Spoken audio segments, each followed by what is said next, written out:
Good morning, gamers. Today we are having another reaction. Is that a Chevy Cruze in the background? I used to have the same car for like 4 years. This one is called Cops Discover Entire Murder Caught on Camera. You already know. Good morning, VA Energy. Oh, that shit is bussin'. All right, let's just get into it. I would like to turn myself in because I'm very mentally unstable. Okay. And what's going on there? I murdered my girlfriend. You'll need This is how we're starting off? Okay. to use forceful entry to get into the house. Police! Yep, she's dead. She's right here. We got her. And then I just lost control. It was almost like something else, like, possessed me. Guys, such a random, this has nothing to do with the video. You know how they say don't believe everything you see on social media? Did you guys hear about the rapper? Or he's not even a rapper. I don't know what the fuck he is, actually. He's an artist. He's a musical artist. And, ooh, look at that White Claw right there. I know a mango White Claw when I see it. Alcoholic. Anyways, sorry, yes, I'm caffeinated right now. But who was the dude who sang, it was a big TikTok song, Romantic Homicide, D4, whoever that guy's name is. He was with a 15-year-old. So, but mind you, he made the song like 3 years ago, and there was like proof, there was receipts that he was with her from when she was the age of 12 or 13 or some shit like that. He's how old? He's 20? Something. He's younger than me, but they found this little girl, this 15-year-old girl in the back of a car, in the back of his car, and I guess reports show that she was pregnant. Bro, like, this is an open murder investigation, and he is the prime suspect. Like, it's crazy, bro.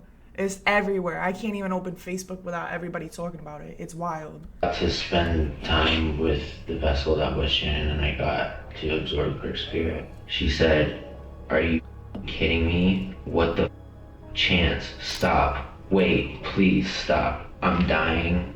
I love you. I love you." And then she didn't speak another word.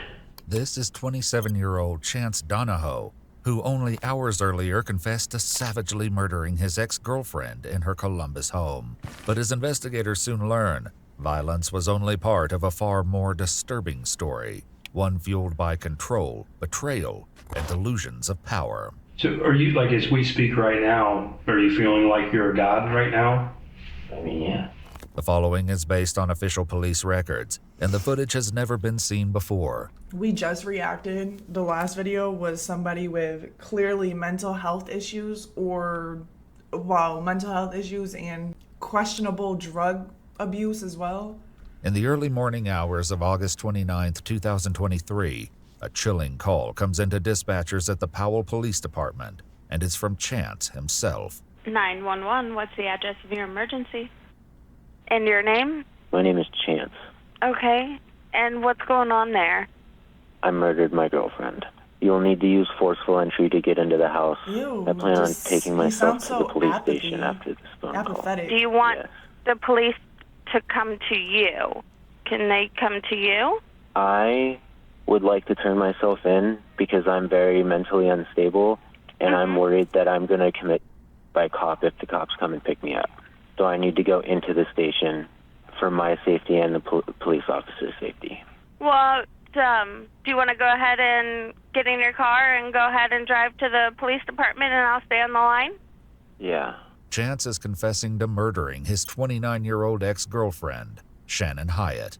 As he continues speaking with Powell Dispatch, the call is relayed to Columbus authorities, who quickly send officers to the address he provided. Caller is in Powell on the phone with dispatcher now. What? He's going to do it like cop in Powell. Why are we going to Berkeley? With Columbus officers now en route to Shannon's home, Powell Dispatch continues speaking with Chance, hoping to gather more details. Do you have any weapons on you, Chance? I have the murder weapon with me. Are you able to leave that in your apartment? I want you to leave that in your apartment, okay? I don't want you to take any weapons with you. Okay. What is the murder weapon? It's a knife. Oh. Is there any way that I could put it somewhere where there's a child in the home and I don't want him to see it? There's a child in your apartment? Yeah, I live with my mother, and she's standing right next to me, holding me accountable for making this phone call. And I just don't want my little brother to see it. He's only 7 years old. Okay, can we put the knife on top of the refrigerator? Yeah, that's fine. Okay, I want you to put it on there, not your mother. I don't want your mother to touch it. Okay, I'm going to put the knife on top of the fridge. Don't touch it at all. Okay? I'm going to give my mother one last hug before this all starts. Okay. All right, go ahead and do that. I'm going to go to prison now. As police close in on his location, dispatch continues asking Chance questions, attempting to keep Chance stationary until units arrive. I need a backstory on him and his mental health immediately. Like, there's no way mom didn't know that her son was an absolute fucking menace. I need some. Come on. But the clock is ticking, and it's only a matter of time before he catches on. Are you in your car? Yes, I just turned on my car. Give me a second. I Stay can't there, really right? move my hand very well. You're fine. I was gonna Stay say, there they're not right gonna now. let him For go right by now, himself. I just want you to take a couple deep breaths, all right? Okay. How's your finger doing? Can't really move it. How Yeah. deep did it go? I'm pretty sure it sliced the ligament. It did? Yeah. Okay. Do you want me to send a medic to you first? No. I'll receive all my treatment at the jail, please, and thank you. Yeah, not a problem. Where are you at in the lot, just parked right in front of your apartment? I'm going to be completely honest with you. I need to bring myself to you, and I don't want to be tricked into being picked up. And so I'm going to refuse to answer that, but I'm in my car. The car has started, and I will not disconnect this call until I reach the jail cell and you have spoken with an officer. Okay. Verifying that. I am not safe. Okay. I am not a safe person right now, and the safest thing is for me to turn myself in at a jail. Okay. Not be picked up, because if guns get drawn on me, I don't know what I'm going to do. As the call continues, Chance leaves the apartment complex and begins driving. But Powell officers have found him, and they're closing in fast. I left the apartment complex, but I need to pull over real quick and put the address in. You left? Yeah. Okay. Where are you at? There's a cop right behind me, and I know that I'm being followed and everything. If you have this officer on dispatch, I need you to tell him to just follow me to the police station. Can you just pull over and let him put you in the back so he can take you to the police station? It'd make it so much easier, Chance. How? It would just make it be done right now. Okay. Okay? Can you just pull over right now? Yeah. Thanks to dispatch stalling Chance's departure, officers were able to intercept Chance less than half a mile away from the address he left from. Good. He turns at an intersection and pulls over into the Sheetz gas station, where the police make contact for the first time. Can you make commands? Because you probably can't hear me on this side. Can you put both hands out the window for me? I got both hands. Well, his hands are back in. Put your hands out. Yeah. Keep them out. Keep your hands out. Take one of your hands and open your car door. Open the door from the outside. Face away. Face away. Keep your hands above your head. Slowly start walking backwards. Walk back towards me. Back towards the sound of my voice. Keep walking back. With Chance fully cooperating, officers place him in handcuffs, then shift focus to the vehicle, unsure of what else might be inside. This side, doors open. Clear. He's got gloves. Yep. Blood on it looks like it. You got anything on you, bud? Nope. I got nothing. Nothing. I've got $25 in my pocket. Okay. It's secured. There's gloves that look like blood on it. Are you injured at all, Chance, besides your finger? Just a little scratch on this other hand, but Your other hand? Your laceration on this pinky When did that happen? during the attack. Okay. And you put that bandage on yourself? Yeah, it's just a napkin and some medical tape. Officers place Chance in the back of a patrol vehicle and remove his shoes, revealing blood-stained socks underneath. Both the socks and shoes are placed in paper evidence bags as they wait to transfer them to Columbus PD custody. Meanwhile, outside Shannon's home, Columbus officers prepare to make entry, unaware of the horror waiting on the other side of the door. Can I kick the door? I'm good. Kick the door. Police! Yep, she's dead. She's right here. We got her. Clear the house. Let's go. That's 11. We're clearing the house. We got one down on the floor. Did she get shot or did she get stabbed? Everything has one side. Pulled her throat out? Dude, he had to like core her throat out or There's something. blood in the hallway. You see that? But I mean, there's a hole Struggle. like this big in her throat. Inside, officers find Shannon Hyatt on the living room floor, riddled with numerous stab wounds across her upper body and a deep slash across her throat. A large pool of blood sits beneath her, with additional stains splattered across the carpet and couch. She's pronounced dead on scene at 6:18 a.m. Columbus officers relay the information to their dispatch, who then notifies Powell Dispatch that Shannon has been found. That, what? Not the I love you, Shannon. Oh, I feel like she was trying to get away from this fucking lunatic and he lost his shit. Deceased. He killed her. Oh my God, it makes me sick to my stomach. As the weight of the news settles in, Powell officers arrive at the home of Ashley Ratka, Chance Donahoe's mother, where the 911 call was originally placed. How are you, Mom? Okay. Can I just have you step out here real quick? Is there somebody else with you? What's up, Pop? Just your... Okay. Is he awake? Okay. I just want to make sure he's okay. That's all we got to do is make sure he's okay for right now, okay? Is Chance at the police station now? We have him in custody, yeah. He went voluntarily. Okay. All right. Hey, ma'am. Is there a knife? Yes, on the top I see. Inside the residence, officers locate the knife on top of the refrigerator, just as Chance described to the 911 operator, along with a pile of his clothing next to the washing machine believed to be the first outfit he had on when he initially approached Shannon's house. Ashley's other son is also confirmed to be safe and sound, sleeping in his room. Chance's mother is later questioned by investigators, recounting the events leading up to the initial 911 call. He woke me up at like 5 in the morning and said, "Mom, I need to talk to you." And if you don't want to talk to me, you don't have to. I'm really sorry you're going through this. I really am. So then he said the knife was in his car. He said his phone was in his car, and he said he was gonna go sit somewhere for a minute and have an hour of freedom. I said, "Chance, you need to just call 911 right now. You need to just do this." So he did. His mother's insistence may have been the only thing that kept Chance from disappearing. Now in police custody, he's transferred to Columbus PD and taken to the Franklin County Jail, where he would be interviewed just a few hours later. I had a major psychological break and kind of completely and utterly lost control of my actions, which I know is not an excuse and I need to pay for my mistakes. Basically, me and Shannon are going through a really bad breakup right now. Right. Because I am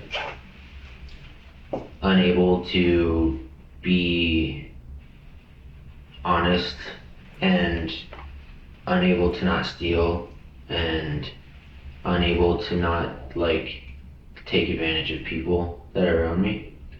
And I took advantage of her a lot. She's been just making all these Facebook posts about our breakup. And I've read some of them. She's also come after my mom and stuff. And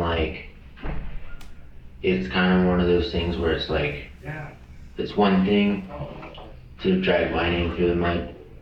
You can take all my friends. It hurts.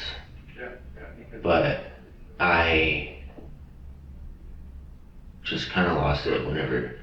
That would be frustrating and hurtful, right? Saying things like me and my mother's relationship is extremely inappropriate, implying that we want to have sex with each other, and it's disgusting. Are you serious right now? Did that piss you off? Are you kidding me? Yeah, what you have the audacity to start publicly saying that the reason I date older women is because I have an Oedipus complex. You're only 3 years older than me. Chance's perspective lines up closely with what his mother also tells investigators. Obviously, there's not a reason to like ever murder someone, but this girl has been like messing with him pretty significantly since they've split up, and they've only been split up for a week, but she was a problem, and I anticipated it getting worse before it got better with her like stalking him, and she no longer had control of him, and I think that was... It's so hard to like obviously I believe them, but I also wish the girlfriend was still alive. Unfortunately, she's not, so I could hear her side, like her family side as well, because like you could push the fuck out of somebody's buttons. Most people react emotionally, and a lot of people don't have that logical way of thinking when they're pushed. When you're triggering somebody, it's hard for anybody to just be like, okay, take a deep breath and stuff, because you're being fucked with, and it's you don't like it. Like, you're going to react emotionally and radically most of the time. But murder is crazy. They're making the ex-boyfriend and mom are making it seem like the victim was the issue. But then again, like at the end of the day, your mom, right or wrong, is going to stand by you unconditionally. And you see rare moments where, I don't know, like, yeah, the mom is making her son take accountability and be like, turn yourself in. But she's also like still defending him in like a very calm manner. And it's like, okay, you're trying to make this seem lighter than what it is. Your son killed his ex-girlfriend. You're trying to be like, yeah, she was messing with him, she was stalking him. Sweetheart, that doesn't equate to your son murdering her. But let's see, there's more to the story. Making her crazy because she had a lot of control of him before. We were unable to locate the specific statements both Chance and his mother claim Shannon posted online. However, we were able to locate one post made just 5 days before her death, shared in a Columbus-based Facebook group called Are We Dating the Same Guy? My God. We have a whole app, and I know it's in other states, that is like the T app, and you can post somebody that you're seeing or dating, and people can anonymously post, be like, yeah, I've been seeing him too. Like, we just live in a weird world. Like, this is some young kid shit. Are we dating the same guy? Chance was dating for a little over a year, stole my prescription medication and money out of my bank accounts. Comes off super sweet and honest, but isn't. The money was spent on powder drugs, not an assumption I found them. Chance recently was seen on Tinder, so I'm posting this for awareness. But aren't they already broken up at this point? Like, I'm confused. Why does it matter now? Where Shannon publicly warned others about Chance stating that he stole my prescription medication and money out of my bank accounts, and also claimed that the money was used on powdered drugs. Back in the interrogation room, Chance begins responding to the claims made about him. Did you feel betrayed? In that moment, I mean, like, I felt betrayed the whole breakup. Sure. She's been just, like, telling everybody everything, which, I mean, I'm not gonna lie, I would do the same thing if somebody did that I did to her. But, like, she told me that, like, she wasn't gonna tell anybody. So I have this theory real quick. Don't tell people anything you wouldn't want the world to know about. That goes for parents, relationships, friendships. The money, right, that I took. And the only reason I took the money is because she took my debit cards because she didn't trust me with finances. I'm not trying to sit here and, like, say all of my actions have a rational and logical explanation, because, like, I don't want to be this way. I don't want to lie, right, but I don't know how to stop. I don't want to steal, but I don't know how to stop. Shannon thought that the stealing had everything to do with the addiction to ketamine, when in reality, I was gonna say there's gotta be drugs affecting this as well, not just mental health, but again, you really see they, like, go hand in hand a lot of the times. This is similar to the last reaction we did. I go through bouts of unemployment because of the nature of my work. Mm-hmm. And so I run out of money, and then Shannon would get, like, really, like, mean and say really nasty things and all that. And so in my mind, just take this money, give it right back to her as your money so that she shuts the up and everything can be like happy and peaceful, and then just replace the money before she finds out that it was taken. But for Chance, the theft and online posts weren't the only triggers. There was something else. She had started sleeping with Matthew, who she had like just recently started being friends with and told me. Here's the truth. I always say people telling themselves. He's talking about all the wrong she's done in their whole relationship, how she's controlling and da-da-da, blah, blah, blah. But it's like, here's the truth. Here's the truth. He just said she started sleeping with somebody else. That's why he did it. That's all the explanation you need. Not to worry about. Who's Matt? Matthew is somebody that she was having some form of romantic relationship with. Okay. I didn't have a reaction to it, honestly. Okay, clearly you didn't have a reaction to it. Okay. That I had what?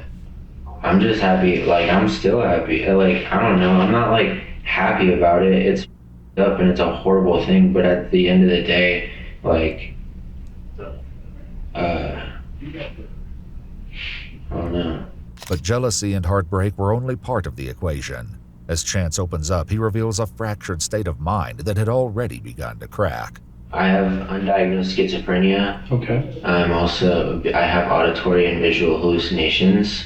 I went to a music festival this past weekend and kept like seeing Shannon everywhere, and I thought that she was like following me around to like. Weren't you there with her at Legend Valley? No, not at Legend Valley. Okay. Just this past weekend at Wonder Bus. Downtown. I was there and I was working the festival, and she has known about every single move that I've made since we've broken up. Like where I'm at, what I'm doing, who I'm hanging out with, everything. And so like I was gonna say that probably added on to his like paranoia with having schizophrenia or any type of mental illness. And I hate that he's staring at me, right? Like, why does he keep looking in the camera? Really paranoid and frustrated because I thought that she was kind of like stalking me. I went directly to my mom's because I just wanted to tell my mom face to face. And I woke my mother up and I said I killed Shannon. How did your mom take it? Like, shook, shaken. And then she kept just saying things like, you had your whole life. Anything that Shannon could have done to you, we could have worked through. Like, this was not worth it. Some dumb girl was not worth this. As Chance speaks of hallucinations and paranoia, his mother tells investigators she'd seen this unraveling begin long before the murder. What did I say in the beginning? Mom, like, this is your child. How do you not see that he was having issues before? And again, I bet this mom is gonna go to say, well, he's had these issues before, but he would never hurt anybody. You don't know what somebody's capable of doing, bro. Truly. You could know them inside and out. You can know everything. You could think you know everything about this person. It's like you don't know what somebody's capable of doing when they're out of their mind, bro. Literally. He didn't have any medication for the last couple of weeks. He was diagnosed bipolar disease for 1 thing. You said he hasn't had his medication? No, he was on Abilify, he was on Wellbutrin. And he hadn't had it for the last couple of weeks. I can't tell you why he did what he did. Maybe he told you. He told me it was like hearing voices and all kinds of stuff. Like, I just feel like it's probably a lot for like your siblings and parents to have to deal with this, especially as a mom. But wouldn't you think that if your son was really struggling like this, you would try to help him in some way? Like get him help, get him to get back on treatment, I don't know, like, I'm not saying this could have been avoided, but I feel like it could have been with, like, the help of others around you. Like, clearly she was already informed by him that he was hallucinating visually and auditory. It's just like that. I don't know, man. I told him, like, just love him so much. I love my son so much. And I just can't believe this is happening.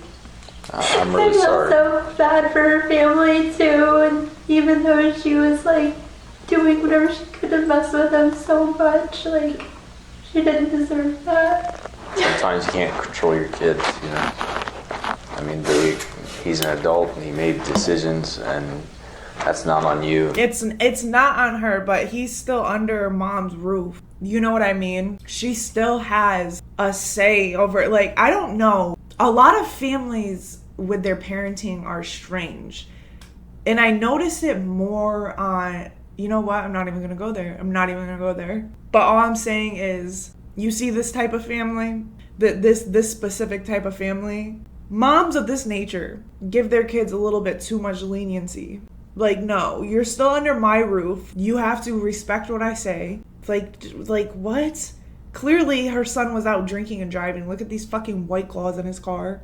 As a mom, I'm still like watching, like, I'm your mom at the end of the day. I'm not your friend. I am not your fucking friend. I come home, I'm looking through your room. I'm looking through your notebook. I don't care if it's an invasion of privacy, but when you're showing signs that you're a danger to not only yourself, but society as well, I'm checking up to see what the fuck you're doing. I'm going through your phone.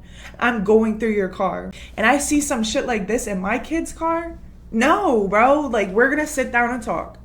And if I don't like the way you're reacting, and if you don't want to hear what I gotta say, you're going to go get some help. That's it. You're not gonna leave my house without my supervision. You're not gonna hang out with friends. You're not gonna go to a fucking music fest. Like, you know, you need help. Help him. That's on him, you know. At some point, you gotta let them be adults. I right? have, and I've done that. I've played that card. I've done every single thing. I've tried to do it all. He's been in and out of counseling since he was like 4 or 5 years old. What his mother could only fear, Chance now begins to admit in chilling detail. I was just kind of driving around because I just didn't really know what to do. When was this? This was at about like 11 o'clock. Last night? Yeah. Okay. I was just driving around between like 11 and like midnight. Okay. And just kind of like trolling around. This is confirmed by Shannon's front porch camera as it captures Chance's car driving past around 11:11 p.m. And I thought to myself I should check myself into a mental hospital. Oh, I'm gonna stop pausing it, but it's just like, mom, bro, like, if you saw these signs since he was 4 or 5, again, you don't have control. You do not have control of somebody at this age. But it's like, even if she took his keys and like just been like, no, you're staying home tonight. You see how small things like that could have made this whole situation avoidable. He was obviously going through some shit that triggered him into a fucking psychosis or a manic episode, whatever this is. Like, no, my son should not be, if my son is having an episode, he should not be driving his car around at 11 o'clock at night. Because I'm not really all that safe. I actually just like drove by her house before I like went back to my mom's house and changed into clothing. And I saw a van, and then I saw a person that looked like Matthew leave, and I just kind of didn't think of anything about it because I don't know what kind of vehicle he drove. So then you drive? I just drove by because at first, like, all I wanted to do was just like knock and talk, but like, I don't know. I know like this doesn't make any logical sense because knocking and getting the police called on you and getting a trespassing charge is far less severe than getting a murder charge. But sure. I got to spend time with the vessel that was Shannon, and I got to absorb her spirit and get some of her back. We have some video, like, from the neighbors, like, cameras or video systems, and it looks like you had walked up to the house maybe with like a t-shirt on initially. Yep. Does that ring a bell? Yeah. Around 11:57 p.m., a neighbor living next door to Shannon's home catches a glimpse of Chance walking through her yard and across the driveway, unknowingly capturing a critical moment just before the murder takes place. That was the time that I like drove past and was like, saw the van, was trying to like work up the nerve to like go up to the door, but like didn't really know what to do. So I guess I don't know why, but I was just like, why don't you just like kind of just like see if she's even like here. And so I peered into the garage window to see if her car was there, and then I tried to see if I could see what room she was in without her seeing me on her cameras and stuff. And then I didn't see anything, and then whenever I left, I was like, you need to just go home, and you need to just give your mom your car keys, and you need to check yourself into a psych ward. So when you walked up to the house 11, whenever, you hadn't planned? No, not at all. Had you seen Matt yet, or? I saw Matt whenever I was actually just about to come around the corner to try to like knock on the door. Okay. Did he see you? No, he had his back to me and he was coming out of the door, and then I got spooked and ran off. I had Can we like this confirm it was weird actually him? thing that was just like, well, if you want Shannon back and you can't get her back, you can like take her life force, and then you'll be together forever. And so like, I went home and I changed my clothes into all black, and I grabbed a knife and I went over to her house, and I approached the door, which I'm sure you'll see on her doorbell camera, ring camera, at some point throughout your investigation. I twisted the doorknob. She screamed, "I will call the cops." And I slammed my shoulder into the door 2 times. After the first time, she said, "Are you kidding me?" Because I think that she thought I was just being obnoxious and pounding on the door or something. Or honestly, I don't even know if she knew it was me until I got into the house, because I had a bandage on my face whenever I was outside. And then the second shove gave way, and I didn't make a noise, I didn't say anything, I didn't do anything, I just started stabbing Shannon, and she didn't even realize what was happening until I had stabbed her a couple times. And she said, "Are you kidding me? What the Chance, stop, wait, please stop. I'm dying. I love you, I love you." And then she didn't speak another word. I don't know how many times I stabbed her. I know it's a lot. I also know that I cut her throat to speed up the process. And I just remember looking at her and feeling like I was like taking on like her spirit, I guess. And like, I don't know, I felt less alone than I'd felt since our breakup in that moment. Shannon Hyatt suffered more than 30 stab wounds across her upper body, along with a deep slash to her throat. She had multiple defensive injuries, evidence that she fought to survive. But the horror didn't end there. For nearly 3 hours after her death, Chance remained inside the home, doing things so unsettling, even investigators struggled to make sense of it. Well, I took her house keys and her phone after I killed her. Okay. I don't really know why. I don't have her password or anything, and she has like the thumbprint, so you can't like get into it. But like, I took the keys, I screwed a piece of plywood to the front doors to keep it closed. Why did you shut the front door like that? To be completely honest with you, so our cats didn't get out. Yeah, that's good. No, I mean, I think it sounds ridiculous, but you didn't want the cats to get that out. was a concern of mine.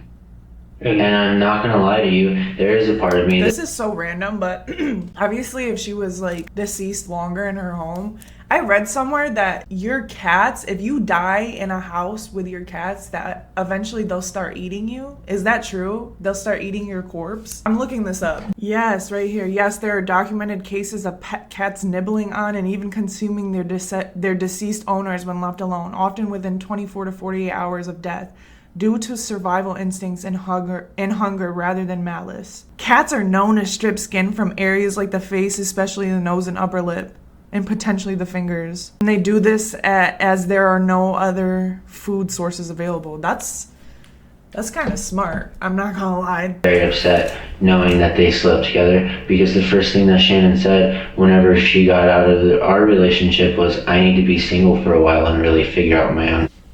Right. And then I saw something that she wrote down saying, I feel like I'm really falling into the same patterns with Chance with Matt, and I don't know how to feel about it. Where did she write that down? It's in her notes on her phone. Okay. How did you get into her phone? It was her thumb after I killed her. Okay. So you... I'm a full psycho stalker mode, dude. Huh? I'm gonna be completely blatantly honest with you. That's why we're here. In the aftermath of the murder, Shannon's back porch camera captures chilling footage. At 2:04 a.m., just 6 minutes after her screams are heard, Chance's shadow appears in the window, and for a brief moment, a blood-covered hand is visible. His shadow returns multiple times throughout the early morning hours, a silent presence inside the home, long after Shannon's final breath. Why are you moving her body at that point? Because the door is busted and her feet are about 1.5 feet maybe away from the door. Okay. And if I want to do any kind of going in and out of the front door, there's just a dead body right in blatant view. So I rotated her 180 degrees, went outside, smoked a couple cigarettes. When you say I went outside, did you go out front? Look at the blood on his shoes. Okay. Did you have sex with Shannon? Mm-hmm. Afterward? Mm-hmm. At that point, was she dead? Yeah. Did you feel aroused, like looking at her? Not by like her deadness, but like I was still very sexually attracted to Shannon. She was beautiful, right? Mm-hmm. So how long do you think that lasted? Oh, like 5 or 10 minutes. And did you wear a condom or? Mm-hmm. It was another just acceptance of guilt. Yeah. Do you remember where you ejaculated? Was it inside of her? Or? Yeah. Okay. How long do you think she had been dead at that point? I don't know. From here, Chance lays bare a disturbing justification, one rooted in a delusional sense of power and a belief that Shannon was something to possess or consume. You mentioned earlier that if you took her life force, Mm-hmm. that you would feel closer to her. What does that mean exactly, like as far as? Well, it's kind of like Native American belief of like absorbing the soul whenever you kill an animal. Okay. And like, I don't know, like you're absorbing it and like, I don't know. I oftentimes whenever I'm experiencing episodes of psychosis, think that I'm a god. Okay. And will kind of view people as like just kind of things. I've never been violent to this extreme before, but I definitely just like, well, if I'm God and I take away your free will and I release your spirit, I take your spirit back. Okay. And I mean, I still feel like that. So are you, like as we speak right now, how are you feeling about like our interactions? Are you feeling like you're a god right now? I mean, yeah. And we're like objects in front of you? I mean, you're not necessarily objects, you are people of authority, and I am paying the price for, like, human laws and stuff like that because I am in a human vessel, but, like, yeah, like, definitely, like, a god and, like, can make things happen. What's the tattoo stand for? It's the Om symbol. It represents the sound frequency that's been recorded and picked up throughout the entirety of the known and explored universe. Mm-hmm. It's often referred to as the God frequency. Oh, Jesus. It's just kind of a religious representation kind of thing. Next, Chance is asked to confront the weight of his actions. Do you feel bad, or do you just... I feel guilty for taking Shannon away from the people that love her. And I know that a lot of people are gonna miss her. I do feel guilty about that. Processing emotion is something that I've always really struggled with. Okay. Ever since I was a kid. Like, I'm more of an analyze emotion rather than, like, feel emotion. I'm losing everybody that has ever cared about me to this relationship. And I felt really alone. I wanted Shannon back. And now I have her back. But I also wanted to take something away from her. But I had absolutely nothing to take away. And except your life. And so I did it. I stabbed her over and over and over again until she couldn't speak and was making weird raspy sounds, and then I slit her throat open. As the interview nears its end, Chance offers his final thoughts of justice, remorse, and the pain he's caused Shannon's family. I appreciate you sharing with me what happened. So at least her parents have a little bit of peace to know that the person responsible is in custody, right? No, I'm a very eye for an eye type of person. I think that the only justice would have been if I was dead too. With all due respect, I'm a dumb and a murderer, but I'm not somebody that runs away from my consequences. In your experience, do the parents of the victims even want to hear anything? I think this is all going to be out there. The trial, everything else, they're going to know. I think they would like to know how you feel about what happened. I want you to tell them that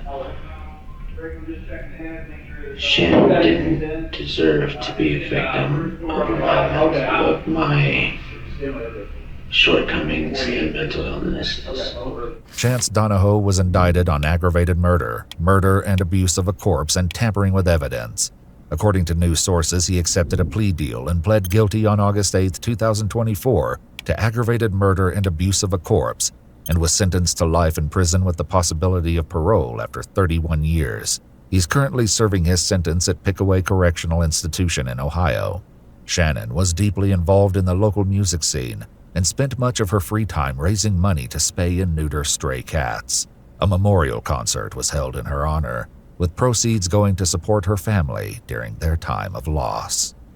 Wow, that was just... I really don't have anything else to add. That was just insanity. At least he made it... Bro, this is not to disregard the fact that this poor young woman was murdered, but at least he was so open about it. So the investigation was probably like open and closed, or like the case was open and closed. So it wasn't a lot of like extra unnecessary shit as far as like on the police ends. I feel like he made it easier for them to just be like, okay, good, we don't have to drag this out. So that's the only respectable thing about this whole situation. But anyways, y'all, like, comment, subscribe, share. I love y'all. Bye. Mwah.